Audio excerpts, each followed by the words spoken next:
চিন্তাবিদ, ডাক্তার, চিকিৎসক, ভূতত্ত্ববিদ, গণক এবং জ্যোতিষী এবং পণ্ডিত সব সময় তার দরবারে চতুর্পার্শ্বে জমজমাট থাকতো। সে আগে যেন মেসেজ পায়। এই জন্য আল্লাহ পাক রব্বুল আলামিন আকাশে ভিন্ন কালারের একটা উজ্জ্বল একটা নক্ষত্র পূর্ব আকাশে একটা তুলে দিলেন। জ্যোতিষীরা সেই চন্দ্র দেখে বাদশাকে বলছেন, পাগলা ঘন্টা বাদশাহ, অবস্থা ভালো নয়, পৃথিবীতে এক মহামানবের আবির্ভাব হতে পারে 3 দিনের ভিতরে। কয় দিনের ভিতরে? সেই নক্ষত্র তাদের সেই আসমানি জ্যোতিষী তারা এটা লেখাপড়া করে, তারা কিতাব দেখে, তাদের সেই পূর্ব কিতাব দেখে, ইঙ্গিত দেখে তারা কনফার্ম করেছিল যে বাদশা বলেছিল, কোনো বিপদ সংকেত পেলে আমাকে আগাম সংবাদ দিবা, তোমাদেরকে মোটা অঙ্কের বেতন দিই, কোনো বিপদের কোনো সংবাদ পেলে আমাকে আগেভাগে ইনফর্ম করবে, বছর পর বছর তোমাদের খাওয়াচ্ছি, চোখ কান খোলা রাখবে। আমার এই ক্ষমতা আমাকে স্থায়ী করতে হবে, আমার গদি রাখতে হবে আজীবন, আজীবন আমি ক্ষমতায় থাকতে চাই, মানুষ আমাকে চাক বা না চাক। এটা হচ্ছে নমরুদের স্বভাব, ফেরাউনের স্বভাব, আজীবন ক্ষমতায় থাকতে চাওয়া, গদিটাকে নিশ্চিত করতে চাওয়া, মানুষের উপর জুলুম নির্যাতন করে সব সময় তার গদি নিশ্চিত করতে চেয়েছিল ফেরাউন, নমরুদ চেয়েছিল। সেই জন্য বলেছিল, বিপদ সংকেত পেলে আমাকে আগাম ইঙ্গিত দিবা। জ্যোতিষীরা ইঙ্গিত দিল, বাদশা নামদার। পরিস্থিতি ভয়াবহ।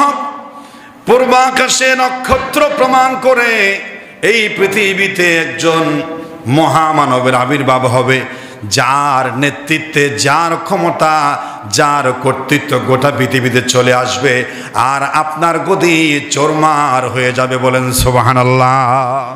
অসম্ভব, আমাকে ক্ষমতায় থাকতে হবে আজীবন, মানুষ আমাকে চাক বা না চাক, আমি ক্ষমতায় থাকবো। এই মহামানবকে কিভাবে ঠেকানো যায় সেই ফর্মুলা বলো। আমি অলক্ষণী কথা শুনতে চাই না।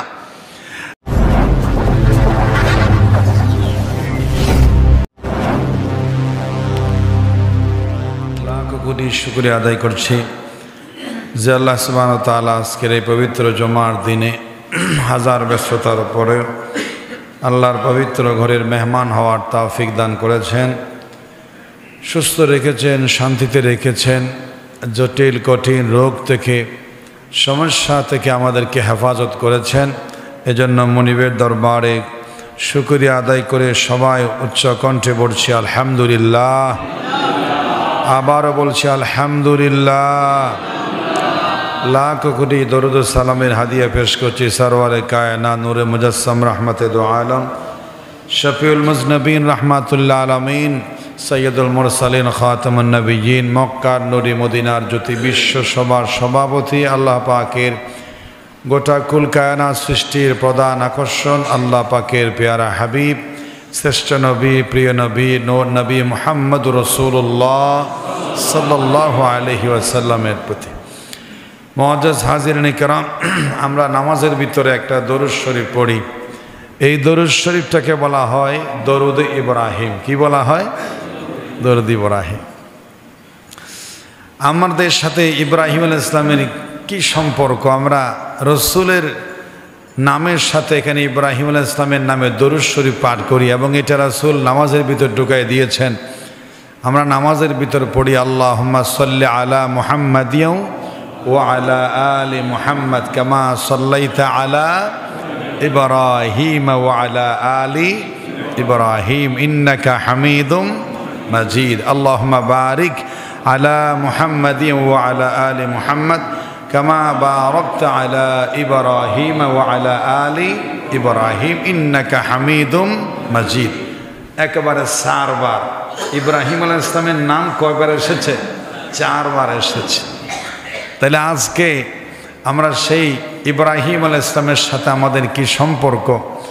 ইব্রাহিম আলাইহিস সালামের কেন দরুদ শরীফ নামাজের ভিতরে আসলো? ইব্রাহিম আলাইহিস সালাম কে? কি তার পরিচয়, তার মর্যাদা, তার সাথে আমাদের নবীজির কি সম্পর্ক বা কিসের মিল? আমি সময় পেলে শেষে বলবো 7টি বিষয়ে একেবারে আমার নবীজির সাথে ইব্রাহিম আলাইহিস সালামের জীবনের হুবহু মিল। বলেন সুবহানাল্লাহ। কয়টি বিষয়ে? 7টি বিষয়। নবী করিম সাল্লাল্লাহু আলাইহি ওয়াসাল্লামের সঙ্গে হুবহু মিল। এবং ইব্রাহিম আলাইহিস সালাম সম্পর্কে ওয়াজ করার জন্য আল্লাহ পাক কোরআনে আমাদেরকে নির্দেশ দিয়েছেন।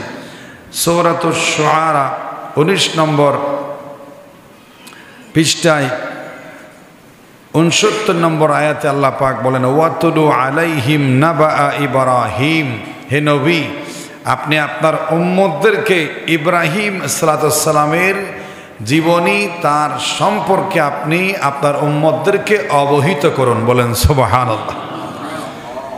এবং আল্লাহ পাক কোরআনুল কারীমে রাসূল করিম সাল্লাল্লাহু আলাইহি ওয়াসাল্লামের আদর্শকে গ্রহণ করার জন্য ওয়াজ করেছেন, এবং কি ইব্রাহিম আলাইহিস সালামের আদর্শকে গ্রহণ করার জন্য ওয়াজ করেছেন। আল্লাহ পাক বলছেন, ক্বাদ কানা লাকুম উসওয়াতুন হাসানাতুন ফি ইব্রাহিম ওয়াল্লাযিনা মাআহু। আমরা নবীজির উম্মত, কিন্তু আল্লাহ পাক বলছেন তোমাদের জন্য উত্তম শ্রেষ্ঠ অনুকরণীয় আদর্শ রয়েছে ইব্রাহিম এবং তার সঙ্গে যারা ছিলেন তাদের জীবনের ভিতরে। বলেন সুবহানাল্লাহ। একই আয়াত সূরা আহজাবে আল্লাহ বলেছেন, ক্বাদ কানা, আল্লাহ পাক বলছেন, লাকাদ কানা লাকুম ফি রাসূলিল্লাহি উসওয়াতুন হাসানা। উসওয়াতুন হাসানা, শ্রেষ্ঠ আদর্শ রয়েছে নবীজির উপরে, এবং আরেকজন মহামানবকে শ্রেষ্ঠ আদর্শ বলা হয়েছে, তিনি হচ্ছেন ইব্রাহিম আলাইহিস সালাতু ওয়াস সালাম। তো এদিক থেকে তো হুবহু মিল। আল্লাহ বলছেন, লাকাদ কানা লাকুম ফি রাসূলিল্লাহি উসওয়াতুন হাসানা। আবার অন্য আয়াতে বলছেন, ক্বাদ কানা লাকুম উসওয়াতুন হাসানা ফি ইব্রাহিমা। বলেন সুবহানাল্লাহ। রাসূলকে যেভাবে ইত্তেবা করার কথা, রাসূলকে যেভাবে উসওয়াতুন হাসানা বলা হয়েছে, ইব্রাহিম আলাইহিস সালামকেও উসওয়াতুন হাসানা বলা হয়েছে। ইব্রাহিম আলাইহিস সালামের সঙ্গে আমাদের নবীজির একেবারে সব দিক থেকে প্রায় হুবহু মিল। রাসূল করিম সাল্লাল্লাহু আলাইহি ওয়াসাল্লামকে যে কোরআন নাজিল করা হয়েছে, ইব্রাহিম আলাইহিস সালামকে বলা হয় আবুল আম্বিয়া। লক্ষ লক্ষ নবী এসেছেন, সমস্ত নবীদের পিতা বলা হয় ইব্রাহিম আলাইহিস সালামকে। তার উপাধি হচ্ছে, তিনি হচ্ছেন আবুল আম্বিয়া, সকল নবী এবং রসুলের পিতা। বলেন সুবহানাল্লাহ। এটা তার একটা উপাধি, তিনি হচ্ছেন আবুল আম্বিয়া, নবীদের পিতা। হযরত নূহ আলাইহিস সালামের প্লাবনের 2000 বছর পরে ইব্রাহিম আলাইহিস সালাম দুনিয়াতে এসেছেন। 25টি সূরায় প্রায় 204টি আয়াতে আল্লাহ ইব্রাহিমের ওয়াজ করেছেন। সুবহানাল্লাহ। 6666 আয়াতে 200+ আয়াত ইব্রাহিম আলাইহিস সালামের সঙ্গে বলেছেন। 114 সূরার মধ্যে 25টি সূরায়, একেবারে 25টি সূরায় সরাসরি আল্লাহ ইব্রাহিম আলাইহিস সালামের আলোচনা এই কোরআনুল কারীমে করেছেন। সুবহানাল্লাহ। এই হিসাবে ইব্রাহিম আলাইহিস সালামের জীবন খুবই গুরুত্বপূর্ণ। আর যে সামনে যে হজ আসতেছে, এই হজের সাথে সব কিছুর সাথে সম্পর্ক রয়েছে হযরত ইব্রাহিম আলাইহিস সালামের সঙ্গে। যে আপনারা হজ করতে খানায়ে কাবা, যে খানায়ে কাবায় মানুষ যে যায়, সেই কাবাগর নির্মাণ, সাফা মারওয়া, দৌড়াদৌড়ি, শয়তানকে পাথর মারা, জমরাতে পাথর মারা, জবলে রহমত, সমস্ত জায়গায় ইব্রাহিম আলাইহিস সালাম এবং তার পরিবারের স্মৃতি জড়িত। বলেন সুবহানাল্লাহ। না ইব্রাহিম ছাড়াই হজের কোনো ইতিহাস ইব্রাহিম আসলাম ছাড়া নাই। এজন্য আল্লাহ বারবার বলেছেন, ক্বাদ কানাত লাকুম উসওয়াতুন হাসানাতুন ফি ইব্রাহিম ওয়াল্লাযিনা মাআহু। সেই ইব্রাহিম আলাইহিস সালামের দাম আল্লাহ বাড়িয়েছেন। তার ভিতরে অনেক কারণের ভিতরে একটা কারণ হলো আল্লাহ রাব্বুল আলামিন ইব্রাহিম আলাইহিস সালামের জীবনকে কঠিন কঠিন পরীক্ষা উত্তীর্ণ হয়েছেন। ইব্রাহিম আলাইহিস সালাম আল্লাহ পরীক্ষা নিয়েছেন। পুরস্কার হিসেবে আল্লাহ ইব্রাহিম আলাইহিস সালামকে খলিলুল্লাহ ডিগ্রি দিয়েছেন। সুবহানাল্লাহ। ইব্রাহিম খলিলুল্লাহ। ইব্রাহিম আলাইহিস সালাম আল্লাহ পাকের একেবারে নিকটতম বসম প্রেম অন্তরঙ্গ বন্ধু হচ্ছেন জাতির পিতা ইব্রাহিম আলাইহিস সালাতু ওয়াস সালাম। এবং কোরআনুল কারীম আল্লাহ পাক বলছেন মিল্লাতা আবিকুম ইব্রাহিম, তোমাদের জাতির পিতা আর কেউ নয়, তোমাদের জাতির পিতা একজন, আমি আল্লাহ নির্ধারণ করে দিচ্ছি, নাম হচ্ছে তার হযরত ইব্রাহিম আলাইহিস সালাতু ওয়াস সালাম। জাতির পিতা কে বলুন তো? জাতির পিতা কে একটু ইয়াদ করুন, সময় বলুন তো। মুসলিম মিল্লাতের জাতির পিতা কে? এটা আল্লাহ বলেছেন। কে বলেছেন? মিল্লাতা আবিকুম ইব্রাহিম, তোমরা ইব্রাহিম আলাইহিস সালামের মিল্লাত, তোমাদের জাতির পিতা, তোমাদের পিতার নাম হলো ইব্রাহিম। সকল নবীর পিতা ইব্রাহিম, সমস্ত জাতির পিতা ইব্রাহিম আলাইহিস সালাতু ওয়াস সালাম। সে ইব্রাহিম আলাইহিস সালাতু ওয়াস সালামের দুই হাত দিয়া সকল নবী রাসূল দুনিয়ায় এসেছেন। সুবহানাল্লাহ। হযরত ইব্রাহিম আলাইহিস সালাতু ওয়াস সালাম এসেছিলেন পৃথিবীর চার প্রতাপশালী বাদশা রাজা, যারা গোটা দুনিয়ায় রাজত্ব করেছেন। চারজন সেরা বাদশা, তার মধ্যে দুজন হলো কাফের আর দুজন হলো মুসলমান। সুবহানাল্লাহ। সারা পৃথিবীতে শ্রেষ্ঠ প্রতাপশালী বাদশা কয়জন? চার। এর ভিতর দুইজন হলো কাফের আর দুজন হলো কি? মুসলমান। এবং তার ভিতর একজন হচ্ছেন নবী সুলাইমান। বলেন সুবহানাল্লাহ। কাফের দুজন সর্দারের নাম হলো ফেরাউন এবং দ্বিতীয় জনের নাম হলো নমরুদ। এই ফেরাউন এবং নমরুদ সারা দুনিয়ায় রাজত্ব করেছেন, রাজত্ব করেছে সারা দুনিয়ায়। আর মুসলমানদের মধ্যে দুজন বাদশাহ সারা দুনিয়ায় রাজত্ব করেছেন। এর ভিতরে একজন হচ্ছেন বখতের সার বাদশাহ জাহাঙ্গীর, যারে বলা হয়। আর দ্বিতীয় জন হলেন স্বয়ং নবীজি সুলাইমান পয়গম্বর। সুবহানাল্লাহ। সুলাইমান পয়গম্বর এক নাম্বার, কারণ তিনি নবীও, বাদশাহ, রাজাও।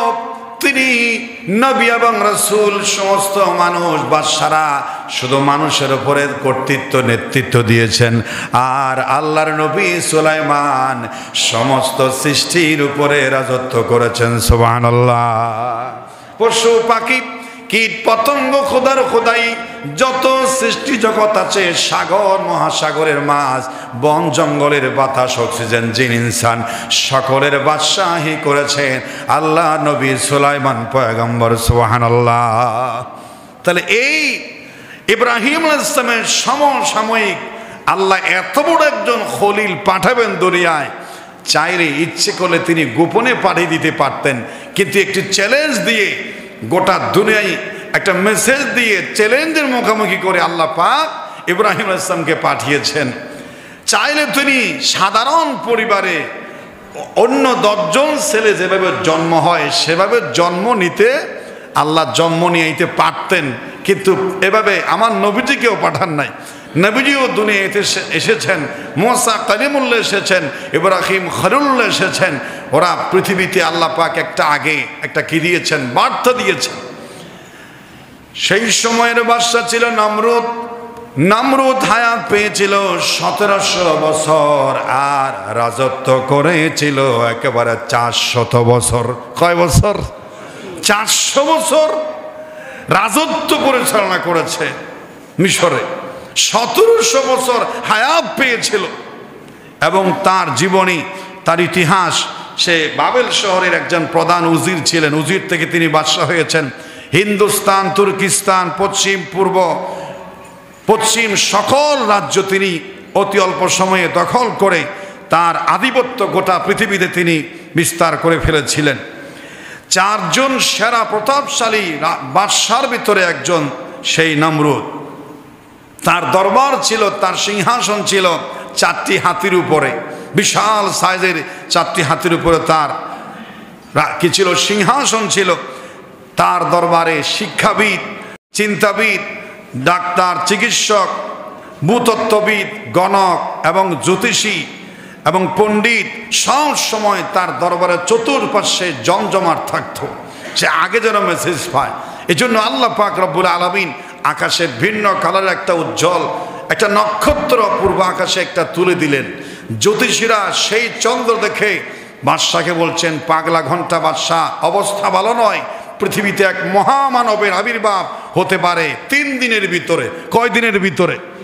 সেই নক্ষত্র তাদের সেই আসমানি জ্যোতিষী তারা এটা লেখাপড়া করে, তারা কিতাব দেখে, তাদের সেই পূর্ব কিতাব দেখে, ইঙ্গিত দেখে তারা কনফার্ম করেছিল যে বাদশা বলেছিল কোনো বিপদ সংকেত পেলে আমাকে আগাম সংবাদ দিবা, তোমাদেরকে মোটা অঙ্কের বেতন দিই, কোনো বিপদের কোনো সংবাদ পেলে আমাকে আগেভাগে ইনফর্ম করবে, বছর পর বছর তোমাদের খাওয়াচ্ছি, চোখ কান খোলা রাখবে, আমার এই ক্ষমতা আমাকে স্থায়ী করতে হবে, আমার গদি রাখতে হবে আজীবন, আজীবন আমি ক্ষমতায় থাকতে চাই, মানুষ আমাকে চাক বা না চাক।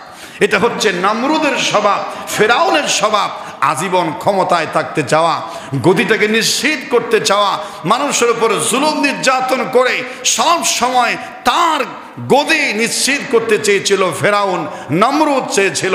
সেই জন্য বলেছিল বিপদ সংকেত পেলে আমাকে আগাম ইঙ্গিত দিবা। জ্যোতিষীরা ইঙ্গিত দিল, বাদশা নামদার।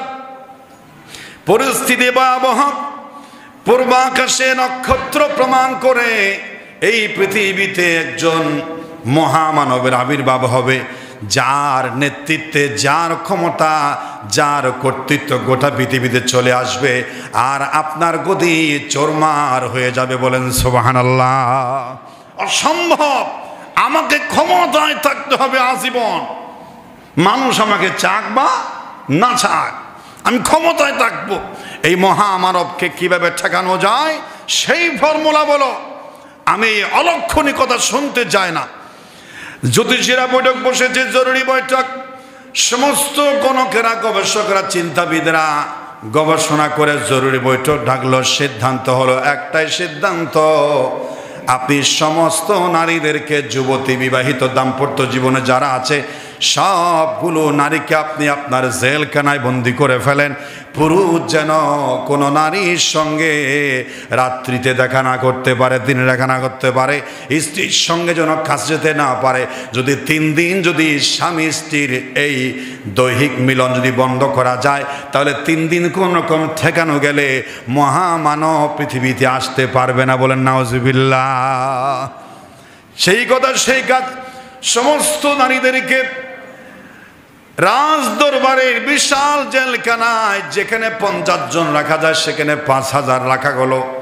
সমস্ত নারীদেরকে বন্দি করে নিয়ে আসা হলো, স্বামীদেরকে বাহিরে রাখা হলো, খবরদার দেখা করা যাবে না।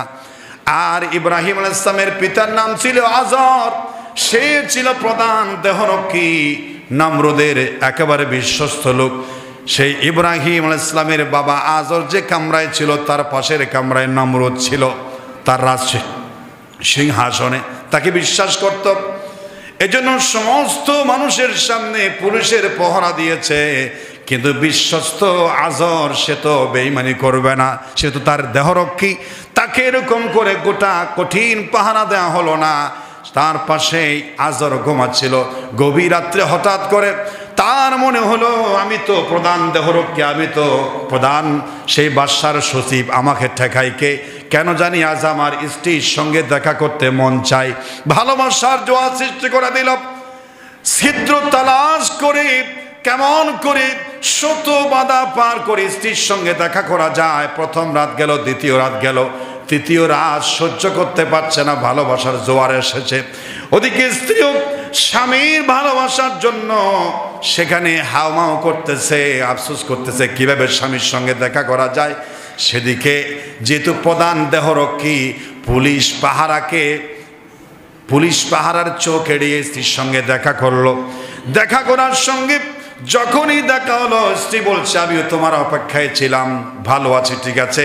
বাদশাহ সমস্ত জিনিস কিরকম পাহারা দিয়ে রেখেছে, আমাকে পাহারা দেওয়ার সাহস না, বিশ্বস্ত। যাই হোক, সেখানে স্বামী স্ত্রীটা গোপন ভালোবাসা হয়ে গেল। সন্তান ইব্রাহিম দুনিয়ার মধ্যে চলে আসলো। আল্লাহ দেখাইলো, গোটা দুনিয়ার মানুষ যদি আমার বিরুদ্ধে যায়, আমি আল্লাহ যা চাই তা করতে পারি। দেখাই দিলেন সুবহানাল্লাহ। গোটা ক্ষমতা ইব্রাহিম